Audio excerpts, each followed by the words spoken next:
Swayam Prabha. Digital India. Educated India.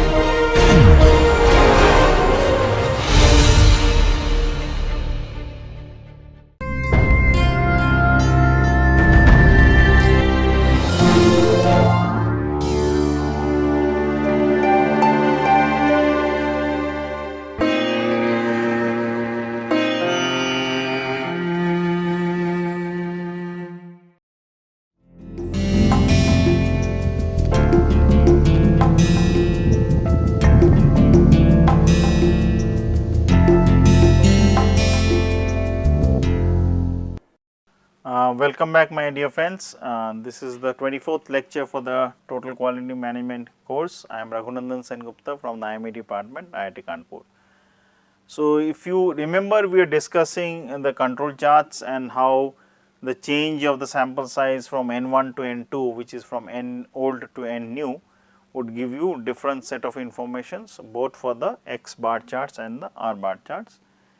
And if you remember very intuitively, I had mentioned, and that should also be available to all of you, that the X bar would not change, X double bar, which is the center line, would not change, but obviously the upper control and the lower control will change depending on whether the sample size is increasing or decreasing.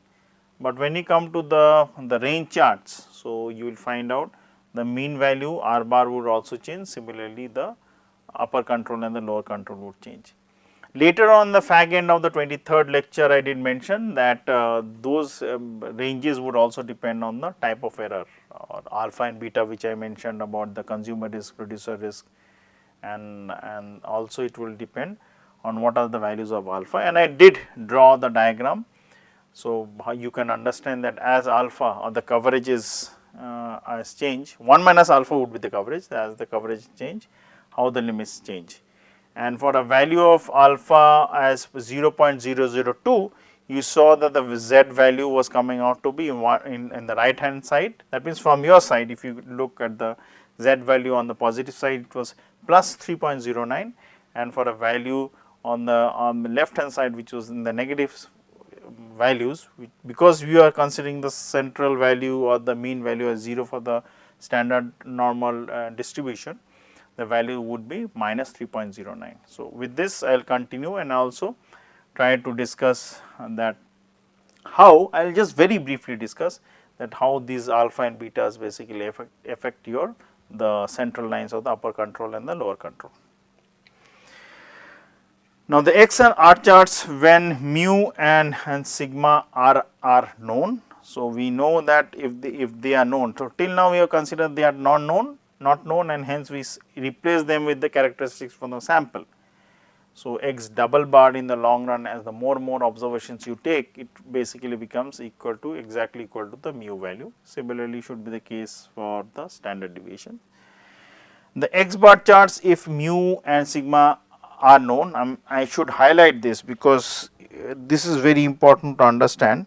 So, in the initial cases we did discuss the mu, where I am hovering my pen. Let me check whether the color highlighted, yes, where I am hovering my pen, this mu and sigma were unknown, but now we are considering them to be, say for example, known. So, if they are known, so how would you do the calculations?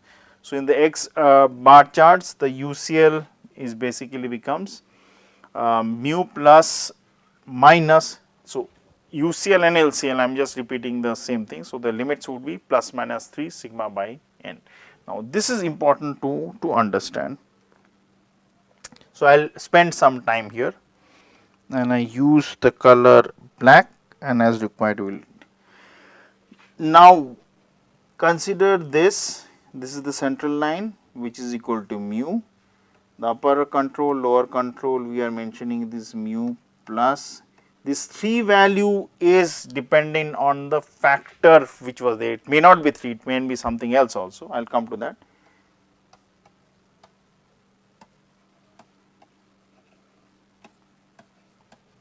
So, first let me lay emphasis. I will change the color in order to make it more explicit. So, we will lay emphasis on this, and later on we will consider the value of y3. So, let us basically lay attention on. Now, what is important to note is this. Now, the mu is, I am using blue color to make you understand that why this blue colored sigma by square root n are important. So, mu's best estimate when you have is actually the sample mean, right. Now, what we need to understand is that what is the overall variance when you are trying to utilize the sample mean. So, that variance would be x bar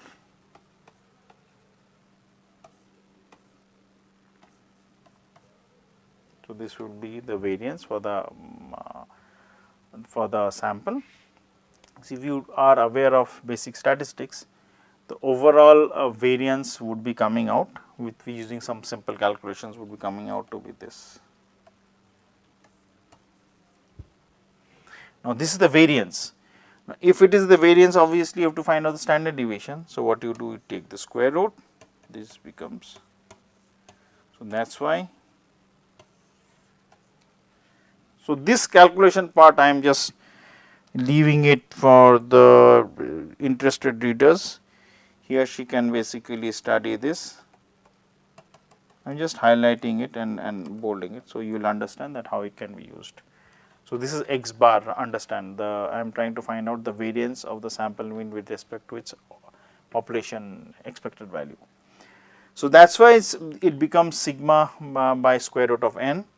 So, larger the sample size, technically the variance of that particular sample should in the long run decrease. So, it should be intuitive because more and more observations we are taking, actually the variance of the sample as such, because you are taking all of them. So, in between the sample we will consider the variance actually becomes 0 in the long run technically. Now, coming to the case y3. So, let me again change the color and make it a quill pen. So, now if you consider so let me first erase it. So, it will be easier, I would have a lot of space. So, I will erase this, I will erase this.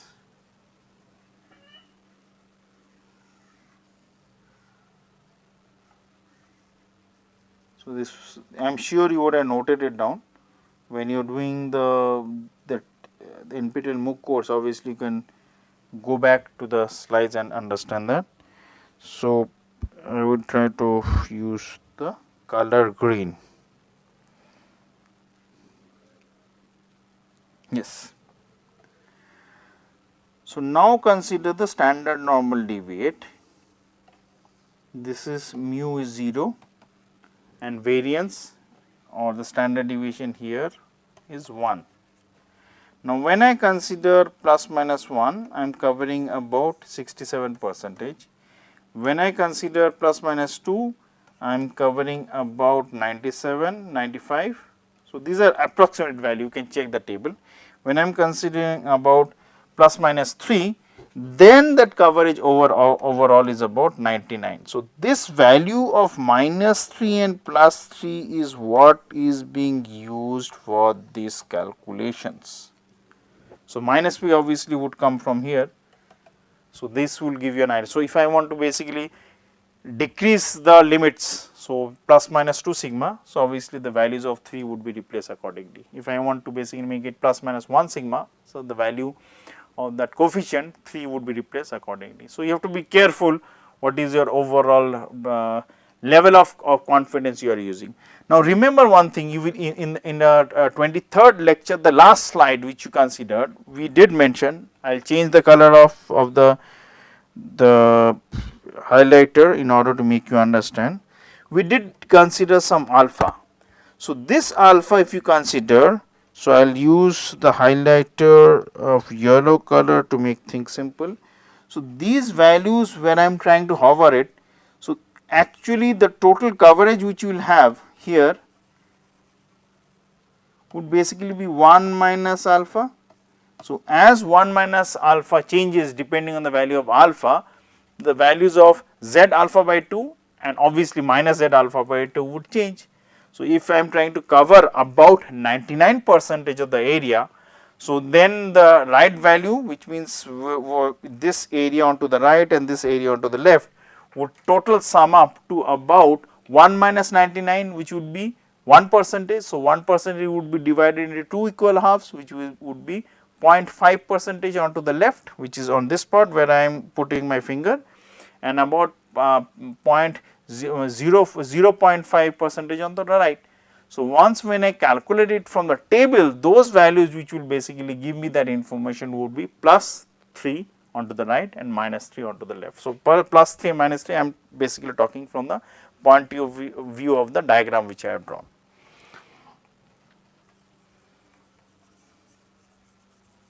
So, this would be decently clear to you if you do a decent amount or understand the standard normal tables and the distributions how they look like. So, I remove it in order for you to write more informations if I need. So, this I am considering for the case when mu and sigma are known. So, for the x bar charts, the upper control limit is x plus a value of 3. 3 as you know is can be changed sigma by square root of n, and the lower control limit would be the minus value of 3 into sigma by square root of n. Now, defining 3 by square root of n as a, you will basically have the upper control limit and the lower control limit given as mu plus a sigma and mu minus a sigma. Now, if you go back to the initial part where we considered the tables where the n values or the sample sizes were given, based on that we decided on a, d, b. So, this would now make sense that why we are considering those values accordingly. So, the more the spread, less the spread, obviously you will find out corresponding z values, z suffix that alpha by 2. So, what that alpha would be dictated by what is your overall coverage or level of confidence which you need. So, similarly when you go to the R charts, so the upper control limit would be again coming to the fact it will be d2 into sigma is the central line, because sigma is now known, it need not be replaced with the value of R. So, it will be d2 sigma, and the upper and the lower control values depending on the case that the overall coverage is about 99 would be basically 3 into d. So, these d3 values would depend on the dispersions which you have based on the values of the total coverages which you have.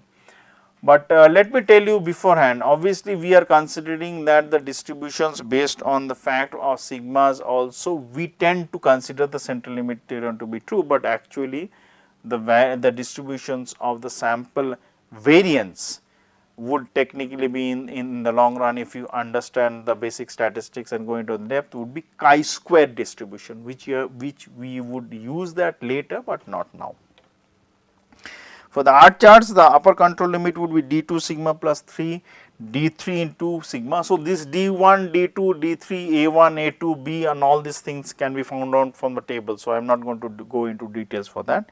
Similarly, the lower control limit would be of equal length below the central line. So, it will be d2 sigma, which is the central line, minus the value of 3 d3 into sigma. So, this 3 again has the same concept which I had discussed just few minutes back when we are discussing the X bar charts. So, defining the constants at d1 and d2 according. So, these are the capital D1, d2 which are technically used for the tables. You can find out the upper control, the lower control and the central line for the R charts. So, now giving a decent background, I know the time was limited, I tried to give the detailed qualitative feel, but obviously I would request, urge and really want the students to read the book. That will give them a lot of idea about total quality management. But one thing, the book goes very slowly. I am referring to the book time and again because I found that to be a very interesting book. It goes very slowly, builds up the concept slowly, but is a huge amount of information there, huge amount of concepts can be cleared if you read that book slowly. So, interpreting the charts is the next stage of our concern. So, in interpreting the patterns of the charts, we must first determine whether or not the R chart is in control. So, obviously, if it is not control, there is some variability because R is the range which gives us the information on the variability. You must eliminate assignable causes from the art charts first. Never attempt to basically interpret the X charts when the art charts, X bar charts when the art charts indicates an out of control, because what is important, if you remember, I did discuss that the X bar charts are in some way trying to give you some information about the movement of the sample means. So, the more number of sample means which you have in a sample, if n is increasing, it is basically tending to give you some average characteristics which would not give you much information about the variability. But if when you come to the R charts, which basically gives you the variability of the dispersion per sample in each sample, because if you need to find out the difference between the maximum and the minimum, that will give you much better information whether there is a amount of variability. So, that means the first set of informations which we want about the process, or how the mechanical process or the manufacturing process or whatever this charts are being used for, that information would be coming out from technically from the art charts. So, that is why it is mentioned, so never attempt to interpret the X bar charts if the art charts are out of control. So, first try to understand the art charts and then go into the next stage of trying to understand the X bar charts. So, typical patterns may be seen and interpreted accordingly from the charts. So, we will very briefly discuss some cyclic patterns and some patterns which are evident from the conglomeration of the information which we get from the X bar charts and the art charts. Now, cyclic patterns are basically some cyclicity as there is a cycle which is going on. Cycle means we see a pattern, and how this pattern of cyclicity can be studied. So, it says that such a pattern on the chart may result from systematic environment changes, like in the summers the temperatures was high, then the winters the temperatures were low. Again the cyclicity of the summer comes and the temperatures increases and decreases. So, obviously it will come repeat in a particular cycle. Or there is a operator fatigue. So, in the morning the operator is absolutely at peak of his performance, his or her performance, and in the evening or after lunch the performance of that particular person decreases. So, obviously that may happen each day. Or they may be regular rotation operators, like say for example in the first shift you use an operator who is very skilled, and the second shift you use an operator who is not that skilled. So, that, and if that pattern of labor utilization is same, so obviously that cyclicity of the pattern would be very evident from the process control charts. Or say for example in the morning you are using the same operators, but you are using two different machines. In the morning half you are using a bad machine, and that means old machine, I won't use the word bad, but in the second half, depending on whatever production planning which you have done, you are using a new machine. So, obviously there would be a cyclicity of the patterns which would be coming out and very evident from the process control charts. Or fluctuation in the voltages are there. Say for example in the night when the operators are working, the load of the electricity is not much from the residential areas. So, obviously there would not be much fluctuation in the voltage, but in the morning if you are working, your machine, your factory is working, there is a huge amount of load which is coming out from the residential areas, because say for example you work in an area where people are using in the mornings the different type of cooking machines, some geysers are being utilized for heating up the water, the electrical ovens are being used, or say for example different mixies are being used. So, obviously there is a huge load on the electricity that would have an effect on the usage of electricity for the machines which you are trying to utilize for manufacturing the product. So, I am giving very simple examples which should make sense to you.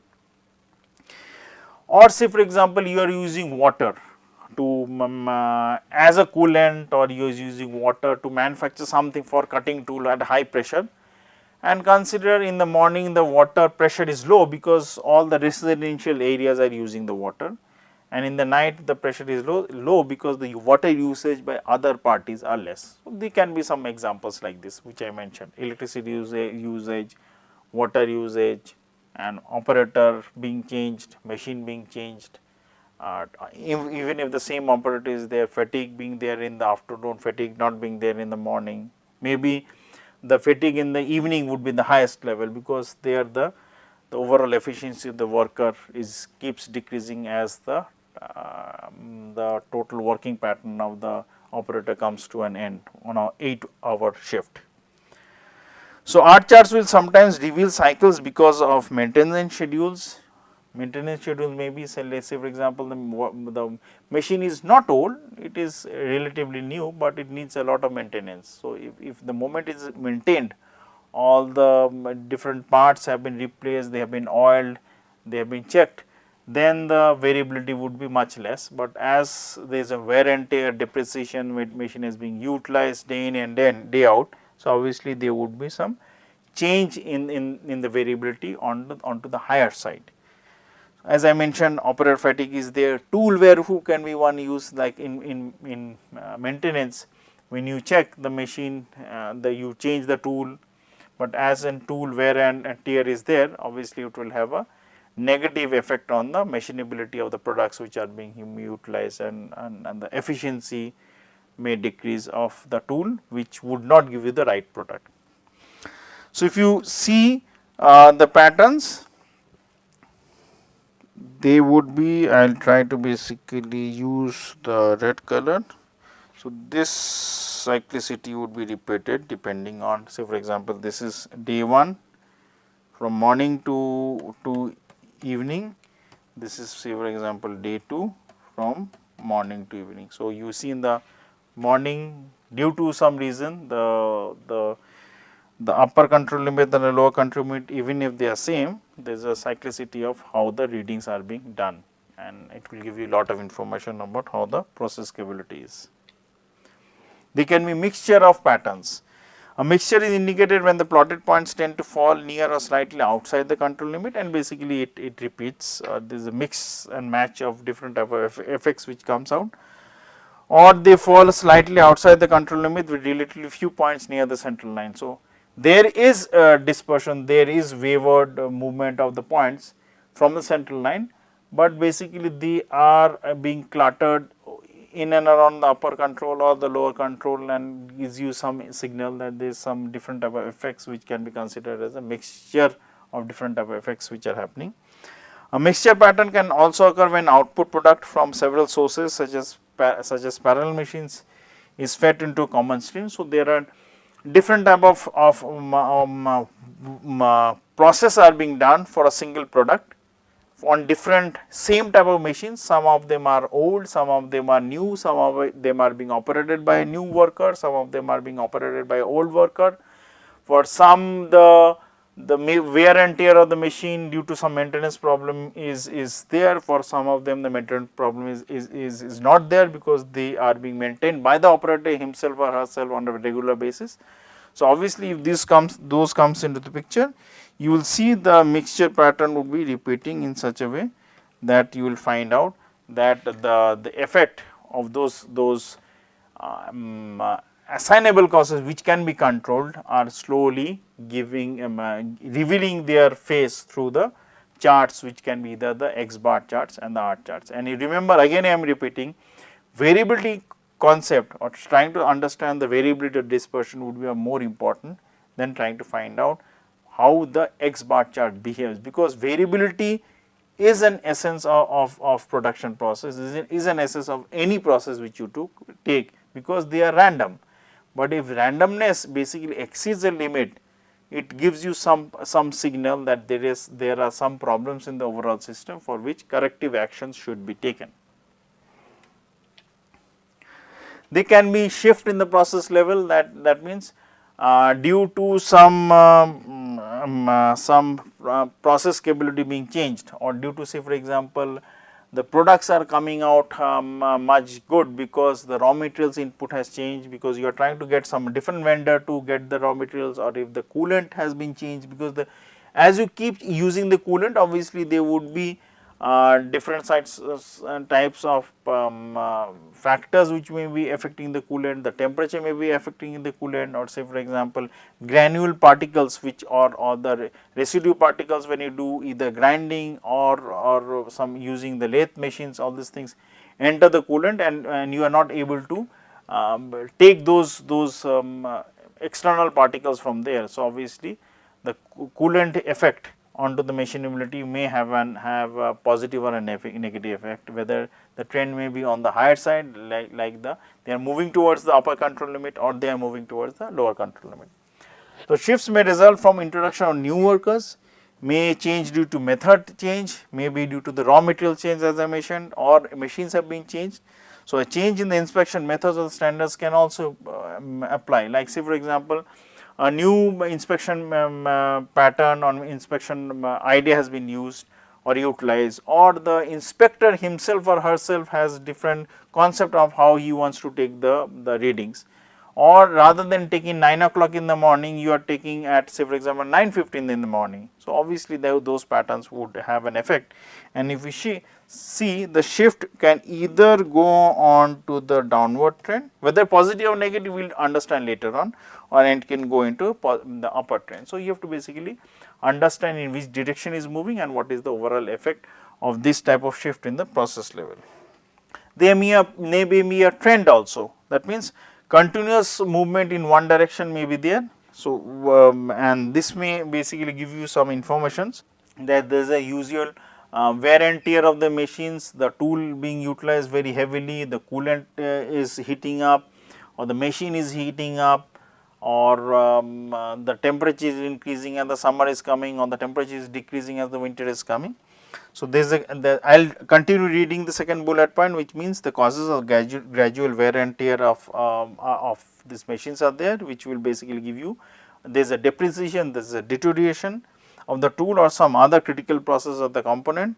They may be, as I said, that operator fatigue may be there, seasonal influences like temperature, humidity would be there, and this would basically give you an information that in which trend the overall process is moving. Whether it is positive or negative, you have to understand it later on, but these patterns would give you that information that there is some change which is happening in the overall process control. There can be stratifications also. So, which means the tendency of the points to cluster artificially around the central line. So, incorrect calculation the control limits may be a problem. They may be sampling process collects one or more units from several different underlying distribution with each subgroups may be important, which means that say for example, due to some reason you were planning to take the observations at 9 o'clock, 10 of them, then again at 10 o'clock, 10 of them, 11 o'clock, 10 of them, and you should continue. But say for example, due to some of the reason at 9 o'clock you are not able to take the observations, what the operator may do, which is definitely not right, he or she would take about 20 observations from 10 o'clock in the morning and try to basically compensate for not taking the set of readings of 10 in 9 o'clock. So, obviously it may mean that due to some reason that the 10 o'clock pattern or the 10 o'clock workmanship or the 10 o'clock usage of the machine or the coolant or the temperature were definitely not right. So, obviously all the set of so called variability which could be controlled are in those 20 readings which you are taking at 10 o'clock in the morning. So, obviously that is not right, but that will come out in the stratifications, and if the overall reading or set of observations are very good. So, and obviously those set of readings 20 in number would be cluttered in and around the mean. If they are not, they would be dispersed. So, obviously that would give you a negative signal that there is something wrong. So, obviously you have to study it accordingly. So, if you see the graph here, again I am using the red color, the stratifications would be in and around the central values. Obviously they can be stratified in and around the upper values also, but that would be studied separately. So, this will give you then information that how the patterns or either cyclicity or stratification and so on and so forth would give you some information that how the process control and capabilities from the point of the charts are going on, and you can basically study them in a very simple manner and with a lot of good judgment and common sense. If you are aware of the whole process, pass very critical informations about where the process is going, in which direction, whether it is right or wrong. So, with this I will close this lecture and continue with the 25th lecture later on. Have a nice day. Thank you very much.